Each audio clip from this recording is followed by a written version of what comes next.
NH पे और उसी के बगल में ये एक महिंद्रा की एजेंसी 5 पे जो कि कमतौल के तरफ लेके जाती है और हवा काफ़ी तेज़ है। इसमें ब्लॉक धूप भी काफ़ी तेज़ है और साथ में बादल भी लगी हुई है। ये शायद हावड़ा रक्सौल है ट्रेन का नाम। तो चलिए आगे, बहुत बड़ी है एक्चुअली। और चलिए आपको ले चलते हैं इसके अंदर और आपको दिखे मैंने कुछ सामग्री जो पूजा करने की है वो चढ़ाई। मैं यहाँ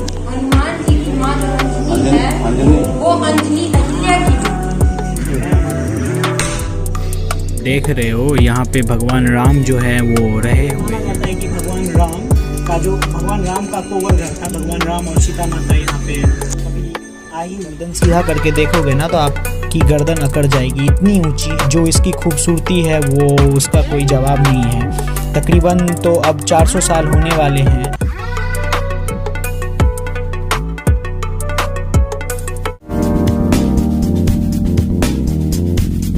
hello everyone, welcome to my blog. आज का जो ब्लॉग है वो काफ़ी खास ब्लॉग होने वाला है, क्योंकि आज के ब्लॉग में हम लोग गए थे एक ऐसी जगह जिसका की कनेक्शन रामायण के टाइम से है। आप लोगों में से बहुत आदमी जानते होंगे अहिल्या स्थान के बारे में या माता अहिल्या के बारे में। तो जो लोग नहीं जानते, मैं उनको एक स्टोरी बता दूं कि माता अहिल्या गौतम ऋषि की पत्नी थी और इंद्र भगवान ने उनके साथ छल किया था। तो उसके गुस्से में आके गौतम ऋषि ने इंद्र भगवान को श्राप दे दिया था और माता अहिल्या को पत्थर का बना दिए थे। तो माता अहिल्या ने जब उनसे पूछा कि मैं वापस से इंसान कब बनूंगी, तो उन्होंने बताया था कि जब भगवान राम अपने भाई लक्ष्मण के साथ यहाँ आएंगे इस जगह पे और वो अपना पाँव जब तुम्हारे ऊपर रखेंगे तो तुम वापस से इंसान बनोगी। तो वो जो जगह है, वो जो आश्रम था, वो आश्रम बिहार में है। बिहार के दरभंगा जिला में है, जो कि कमतौल एक स्टेशन है, उसके पास वाले गांव है। वहाँ पे ये स्थान है जिसका कि नाम अहिल्या स्थान है। तो हम लोग वहीं पे गए थे। हम लोग ने वहाँ का ब्लॉग शूट किया। तो ब्लॉग काफ़ी बड़ा था, तो इसलिए हम लोगों ने उसका 2 पार्ट रिलीज़ किया। एक में पूरा प्रॉपर अहिल्या स्थान है और दूसरा पार्ट जो आएगा उसमें गौतम ऋषि का जो आश्रम है उस पर आएगा। हम लोगों ने बहुत ज़्यादा मेहनत किया है इस ब्लॉग के पीछे और बहुत ज़्यादा ट्रैवल किया है और बहुत ज़्यादा हार्डवर्क हम लोगों ने इसमें दिया है। तो आप लोग इस ब्लॉग को जितना ज़्यादा से ज़्यादा हो सके शेयर करें और ब्लॉग को अंत तक देखें। और इसमें काफ़ी सारा इन्फॉर्मेशन भी है और इसका कनेक्शन जो है वह सीधे रामायण से है। ब्लॉग पूरा देखें और देखते रहे सोनू शो। Thank you. तो चलिए दोस्तों, स्टार्ट करते हैं आज का ब्लॉग। तो अभी हम लोग हैं NH पे और उसी के बगल में ये एक महिंद्रा की एजेंसी है और हमें जाना है SH 75 पे जो कि कमतौल के तरफ लेके जाती है और हवा काफ़ी तेज़ है। इसमें ब्लॉग शूट करना डिफ़िकल्ट होता है। तो अभी हम लोग NH से उतर के SH पे आ गए हैं और जैसा कि आप देख सकते हो कि उस पर लिखा हुआ है यहाँ से अहिल्या स्थान जो है वो 24 किलोमीटर्स है। तो आज जो है वो धूप भी काफ़ी तेज़ है और साथ में बादल भी लगी हुई है। बहुत तेज़ धूप है, मतलब जैसे लग रहा है कि सर फट जाएगा। तो चलिए चलते हैं। और ये एक रेलवे ट्रैक बीच रास्ते से गई हुई है, तो वेट कर लेते हैं। ये शायद हावड़ा रक्सौल है ट्रेन का नाम। तो चलिए आगे चलते हैं। और इसी SH पे बीच में एक गांव आती है जिसका कि नाम गोपालपुर है। वहाँ पे जो शिवलिंग है वो काफ़ी बड़ी है। तो चलिए आज वो भी देखते हैं। तो अभी लगता है हम लोग पहुँचने वाले हैं और ये हम लोग पहुँच गए हैं। ये जो आप देख रहे हो शिवलिंग, ये शिवलिंग बहुत बड़ी है, एक्चुअली में बहुत बड़ी है। और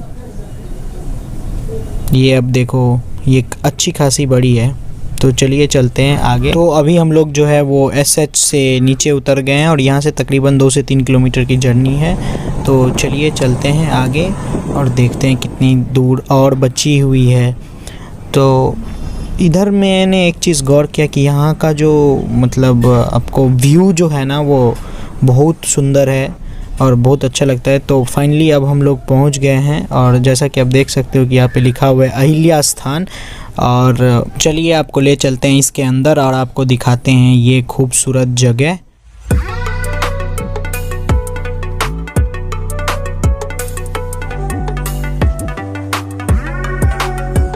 तो ये मैंने कुछ सामग्री जो पूजा करने के लिए लिया जाता है, प्रसादी अगरबत्ती वगैरह सब, वो मैंने ले ली है। और अब हम लोग जा रहे हैं। वो जो आपको सामने दिख रहा है वही है अहिल्या माता का स्थान। और बीच में इन्होंने बोला कि नारियल भी लिया जाता है, तो हम लोगों ने नारियल भी ले लिया। और बहुत से लोगों को हाथ पे मस्सा हो जाता है, मस्सा बोलते हैं हम लोगों के आम भाषा में इसे बोलते हैं अहिला। तो वो लोग यहाँ पे आके बैगन का जो भार होता है, मतलब बैगन कंधे पे लेके और चढ़ाते हैं, तो ऐसा माना जाता है कि वो छूट जाता है, जिसे इंग्लिश में वाट कहते हैं, मस्सा। उसी के मन्नत को यहीं पे पूरा किया जाता है। तो इन्होंने हमसे बोला, तो हमने सोचा कि चलो हो सकता है कि कभी हुआ हो और मम्मी ने मन्नत मांगी हो तो पूरा कर ही लेते हैं।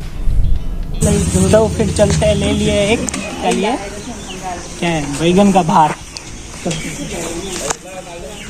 कंधा पर इसको कंधे पे रखा जाता है, माने जिसका मन्नत होता है वो लोग रखता है, बिना मन्नत वाले भी रखते हैं। और ये साथ में ये प्रसादी और ये नारियल भी है, इसे एक चोट में फोड़ना है।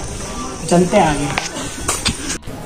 तो आप ये एक तस्वीर देख रहे होगे। कहा जाता है कि जब अहिल्या माता को गौतम ऋषि ने श्राप दे दिया था तो माता पत्थर बन गई थी। तो राम भगवान जब अपने गुरु के साथ और अपने भाई के साथ आए थे तो राम भगवान ने उन पे पाँव रखा और वो पत्थर से फिर से इंसान बन गई। तो यही वो जगह है जहाँ पे ये घटना हुआ था। और राम भगवान अपने गुरु और भाई के साथ इस जगह पे सही में आए थे। तो स्टार्टिंग जो मंदिर का है वो इसी इमेज से है। और जैसा कि आप देख रहे होंगे वहाँ पे एक लाइन भी लिखा हुआ है जो इस स्टोरी को लाइन में लिखा गया है। तो चलिए चलते हैं इसके अंदर। चढ़ाते हैं बैगन का भार। हो सकता है मम्मी कभी बचपन में मांगी हो। बदन पे जब अहिला टाइप का एक होता है, जब आपको हो जाता है तो मन्नत मांगते हैं तो उससे ठीक हो जाता है। तो चलिए कभी मम्मी मांगी होगी या मैं भी मांगा हूँ, मेरे को तो बचपन में एक बार हुआ था, तो पहले ही चढ़ा लेते हैं। तो चलिए चलते हैं इस मंदिर के अंदर और देखते हैं क्या क्या है। तो माता जो है वो इसी मंदिर के अंदर रहती है। वो लोग कर रहे हैं, उसके बाद हम लोग भी अपना जो भार है वो चढ़ाएंगे। मैं यहाँ आने से पहले इस जगह के बारे में गूगल कर रहा था तो मुझे ये पता चला कि ये जो दीदी हैं वो पहली महिला पुजारी हैं पूरे भारत में। तो हम लोग वेट कर रहे हैं कि हम लोग का बारी आए, तो अभी हम लोग पूछते हैं दीदी से कुछ। बहुत भारी लग रहा था क्या? स्टोरी बता देते थे। नहीं तो आप लग रहा था कि बहुत वजन है, सो बहुत एक्चुअली वो हम लोग जानते हैं यहाँ के बारे में। जो यहाँ पे अहिल्या माता जो थी वो उनका एक पूरा वो पत्थर के रूप में गौतम ऋषि जो उनको ये किए थे, फिर राम भगवान आए। अहिल्या माता ब्रह्मा जी की बेटी है। 5 बहन है। अहिल्या तारा पैसा नहीं मिलेगा। तारा मंजूरी और ब्रह्मा जी की बेटी है। गौतम ऋषि जो है वो इनकी शिक्षा गुरु है, शिक्षा भी वही दे रही है और उन्हीं के साथ इनका विवाह भी है, उनके पति भी है। वही इनको श्राप भी दिए थे, इंद्र भगवान इनके साथ छल किए थे, चंद्रमा भी छल किए थे और इसलिए चंद्रमा को भी श्राप दिए थे गौतम ऋषि, जो कि चंद्रमा में दाग है। और अहिल्या की बेटी अंजनी माता है। कौन? हनुमान जी की माँ जो अंजनी है वो अंजनी अहिल्या की बेटी है। तो अंजनी माता को भी गौतम ऋषि श्राप दिए थे। वो जो अंजनी माता अपनी माता का सच्चाई नहीं बताए पिता को, तो गौतम ऋषि उनको भी श्राप दिए कि जो दुनिया का सबसे बड़ा कलंक है वो तुमको लगेगा। वही कलंक उनको लगा है कि अंजनी माता कुंवारी माँ है। हनुमान जी के पिता पवन पुत्र कहलाते हैं ना हनुमान जी, वही श्राप उनको भी मिला था। उसके बाद सतानंद जो जनक जी के राज पुरोहित थे सीता जी के मायके में, वो सतानंद अहिल्या जी के पुत्र हैं। और पुत्र है। अहिल्या की एक बेटी अंजनी माता, एक पुत्र हुए सतानंद और अहिल्या के नाती हुए। अहिल्या जी और गौतम जी के नाती हनुमान जी। हनुमान जी का ये जगह ननिहाल है।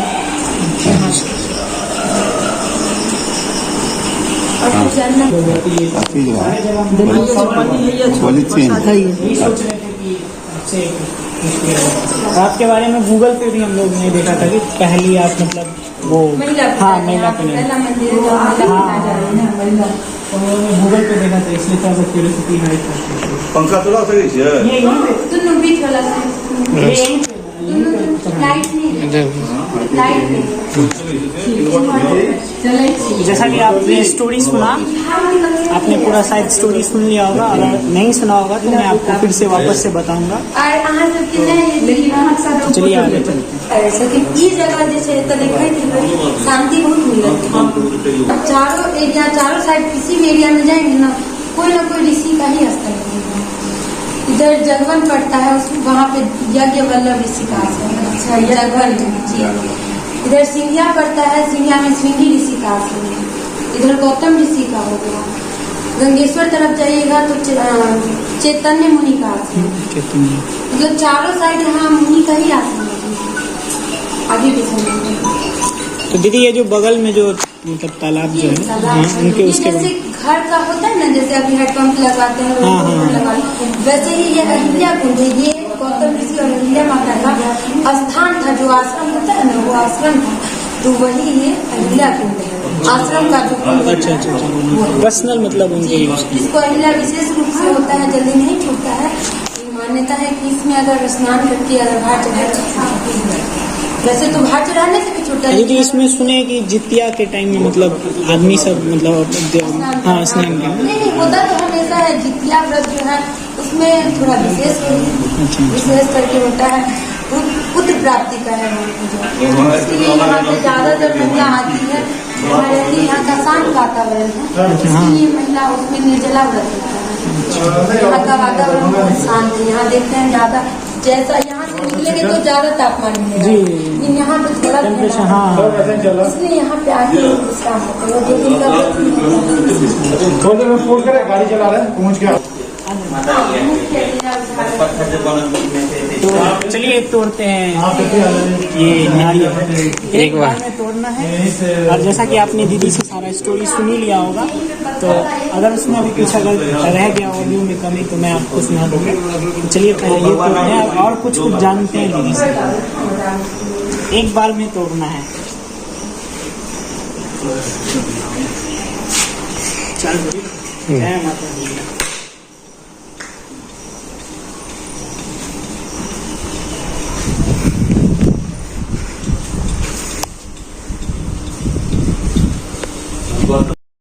तो जैसा कि हम देख सकते हैं फूट गया है।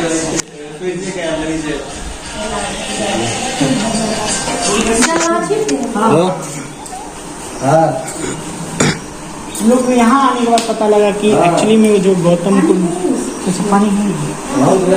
एक बार और तोड़ दे। Your mission got failed. Just try once again. जरूरी नहीं है कि एक ही बार में पूछना चाहिए। नहीं वो जिनसे लिए थे वो बोले थे यही था।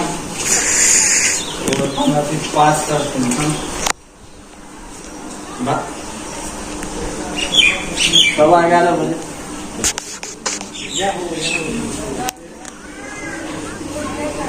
हाँ तो जा सके छी। भऽ गेलै। हेलो हाँ हाँ हाँ हाँ। तो हम लोगों का जो पूजा है वो इस मंदिर का वो ख़त्म हो चुका है और उम्मीद करते हैं कि आप लोगों ने भी दीदी से स्टोरी जो है वो सुन लिया होगा। तो चलिए अब आगे चलते हैं, प्रसादी लेते हैं और आगे चलते हैं और आपको दिखाते हैं और अच्छी अच्छी चीज़ें। तो मेरे पीछे जो आपको वो छोटा सा मंदिर दिख रहा है वो गौतम ऋषि का है, छोटा सा मंदिर। तो चलिए आपको लेके चलते हैं आगे और आपको दिखाते हैं और भी सारी मंदिरें। तो अब हम लोग जा रहे हैं वहाँ पे। ये जो जगह है ये हनुमान जी का नानी का गांव भी है। ये हनुमान जी के नानी का गांव है। तो चलिए चलते हैं सीधे। ये आप देख रहे होंगे कि जो हमारे जो प्रिय भगवान पवन पुत्र हनुमान हैं, मान्यता ये। और ये जो आप देख रहे हो यहाँ पे भगवान राम जो है वो रहे हुए हैं। और आप जैसा कि देख रहे हो इस पे लिखा हुआ भी है श्री सिया पिया निवास। तो इसके ऊपर भी आप जा सकते हो लेकिन उसके लिए टिकट लगता है। तो चलिए चलते हैं ऊपर। ये जो घर है वो लिखा है कि कोवर घर भगवान का है, क्योंकि फाइनली जो है हम लोग पहुंच गए हैं भगवान राम के कोवर भवन श्रृंगार कुंज में। यहाँ पे माना जाता है कि भगवान राम का कोवर घर था। भगवान राम और सीता माता यहाँ पे कभी आई हुई थी। तो आपको मैंने उसका अंदर का तो दिखाई दिया, आप देख सकते हो कि लॉक लगा हुआ है, फिर भी एक छोटा सा स्पेस है जिसके थ्रू आपको दिखाया जा सकता है कि क्या क्या है और क्या क्या नहीं है। तो आप उम्मीद करते हैं कि आपको ये जगह पसंद आया होगा। हाँ, और यहाँ पे ऊपर आने के लिए, ऊपर में है, ऊपर आने के लिए आपको 10 रुपये का जो टिकट है वो आपको देना पड़ता है। हम लोग ने भगवान का दर्शन कर लिया और भगवान का एक प्रॉपर जो वीडियो है वो भी बना लिया। तो आप लोग ने वीडियो में भगवान को देख ही लिया होगा। तो ये उनका बेसिकली कोवर घर है। और तो चलिए दिखाते हैं आपको भगवान राम और सिया माता का जो श्रृंगार भवन है वो। तो जैसा कि आप देख रहे होंगे, ये उनकी सहेलियां बगल में, ये राम भगवान और सीता माता है। और ये नीचे में जो भक्त आते हैं वो जो कुछ भी चढ़ावा चढ़ाते हैं वो ये वही है। और ये सामने माता हैं। और ये भी यहाँ का एक अच्छा जगह है, मतलब कि आपको पसंद आएगा। हाँ, एक चीज़ मैं बताना आप लोगों को भूल गया, हमारे प्रिय भगवान जो हनुमान जी हैं उनका ये नानी गांव है। सुन के ये न्यूज़। तो चलिए और अभी आगे आपको अच्छी अच्छी चीज़ें दिखाते हैं। सो ब्लॉग में बने रहें और ज़्यादा से ज़्यादा लोगों तक शेयर करें। चलिए, तो ये जो आपको सामने मंदिर दिख रहा है वो यहाँ जो सप्त ऋषि थे, 7 ऋषि जो हैं उनकी मंदिर है। तो चलिए उनकी दर्शन कराते हैं आपको। ये जो टेंपल है वो बेसिकली सप्त मुनि जो थे, जो राम भगवान के मतलब गुरुदेव हैं, विश्वामित्र और उनके साथ जितने भी भारद्वाज, गौतम ऋषि सब हैं, उनका ही ये मंदिर है। तो अब लगभग सारे मंदिरों का दर्शन हो चुका है। तो अब हम लोग जा रहे हैं उस तालाब के पास। तो चलिए आपको दिखाते हैं वो तालाब। ये जो आप देख रहे हो ये बेसिकली एक तालाब है जो कि अहिल्या कुंड के नाम से जाना जाता है। और यहाँ पे माता अहिल्या स्नान ध्यान के लिए आया करती थी।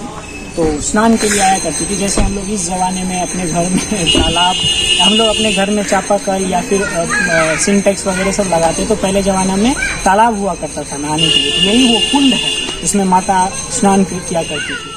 तो चलिए आपको ले चलते हैं सबसे खूबसूरत मंदिर, राम सिया मंदिर, जो अहिल्या स्थान में ही है, उसके अंदर में, और आपको दिखाते हैं उसकी खूबसूरती। अब हम लोग जा रहे हैं राम जानकी मंदिर। तो चलिए आपको दिखाते हैं राम जानकी मंदिर। और आप ये मंदिर की जो आर्किटेक्ट है वो आप देख रहे होंगे, डिज़ाइन जो है वो देख रहे होंगे। ये 1660 में बनाए थे। यहाँ के जो एक राजा थे रुद्र सिंह और छत्रा सिंह बोल के एक थे, वो उन्होंने ये मंदिर बनवाया हुआ था। तो ये काफ़ी पुराना आर्किटेक्ट लग रहा है और है भी, लेकिन आप इसकी ब्यूटी देखो, काफ़ी मजबूत दिख रहा है। तो चलिए चलते हैं आगे। देखो